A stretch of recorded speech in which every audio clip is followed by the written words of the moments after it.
this thirst for understanding and knowledge and putting that knowledge to use. So we still have that. And so what is offered in this path goes beyond that.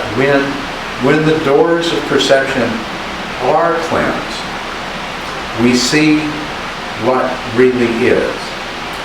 And what is infinite, it is perfect, and it is perfectly satisfying. I'm sure that you are familiar with the idea that we're all one, and the appeal of that idea. That is an attempt by mystics and saints and enlightened beings over our history to try to explain what this ultimate truth is about.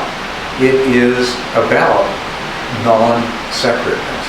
The truth of non-self is not the loss of me. It is the loss of the separation. The separateness is what we lose. And the self that we cling to, it really is an illusion, and you will discover that and experience it yourself. In your meditation, if you look, you will find that self is not what it seems to be. It is a concept.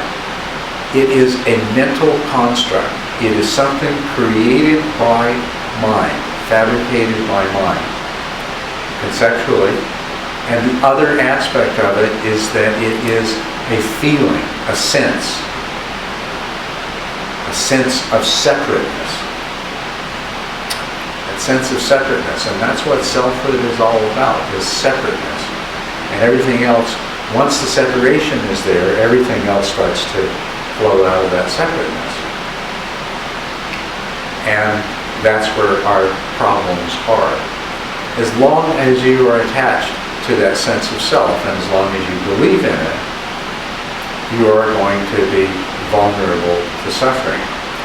And you are not going to be able to fully uproot this craving. And that craving is going to continue to make you suffer. So your mind is causing you to live in a distorted reality. If you can see the way things really are, you discover, and this is what you need to discover. And right now, if you can discover this, you'll be liberated right away.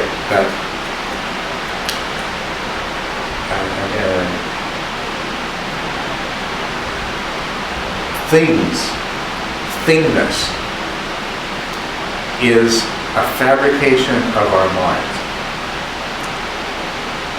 There is only process. And you've heard that the three characteristics are impermanence, selflessness or emptiness, and unsatisfactoriness.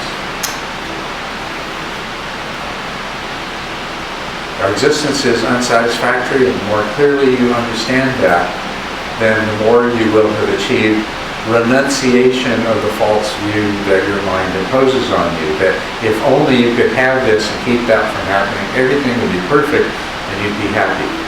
And when you can see that's never going to be the case, that all actions and all intentions based in that view are doomed to failure and will only bring more suffering. And then you have discovered the truth of suffering, and there will be born in you renunciation. You will no longer seek happiness and freedom from suffering through changing this apparent world of things. But there is no such thing as things. There is only process. And that's what emptiness is the recognition that our mind creates thingness. It creates the illusion of things, and sure, all of our minds work similarly and we communicate, so there's a lot of commonality about what our minds, about this universe of thingness that we've created. So there's a consensual reality. but we also know that the reality that each of us inhabits is totally different than anyone else's. And what's important about that is when you realize that it's created by the mind, when you realize that the truth is, when we say the truth is impermanence, this is not a clear transmission of the insight, of the wisdom. It is not that things are temporary. It's not that there are things like a self, like me, that exist for a while and they're enduring, but darn it, they all pass away. That's not the insight. The insight is that there are no things. There is only process. And our mind creates the illusion of thingness. The second thing is that there is no separation. The selfness that we attribute to the appearance of things that our mind creates is an illusion. And the selfness, the separateness that we attribute to each of our individually experienced realities is also an illusion. In the absence of that separation, there is oneness, there is unity, there is wholeness, there is perfection. And this is what you want to have a direct realization of. This is what you want to discover the truth of for yourself.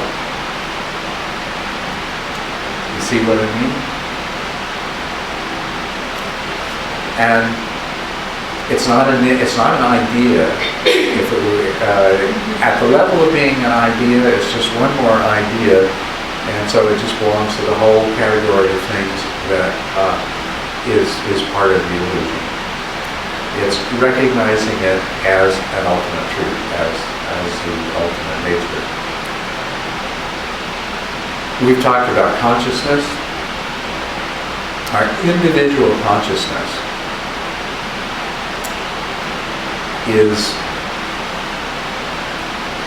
it also is an illusion. Our individual consciousness, and the word for that in the Pali is vijnana, and in Sanskrit is vijnana.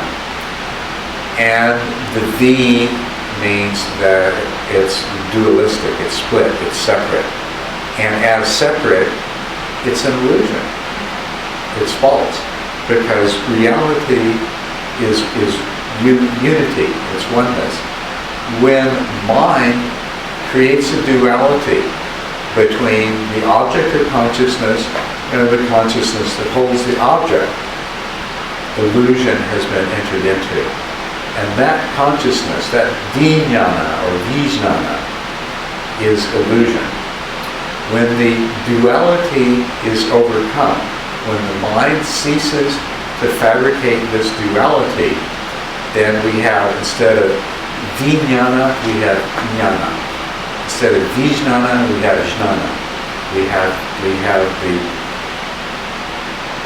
have the direct knowledge of what is, what William Blake was recognizing that would arise if the doors of perceptions could be cleansed. And that's exactly what we are doing, is we are working to cleanse the doors of perception.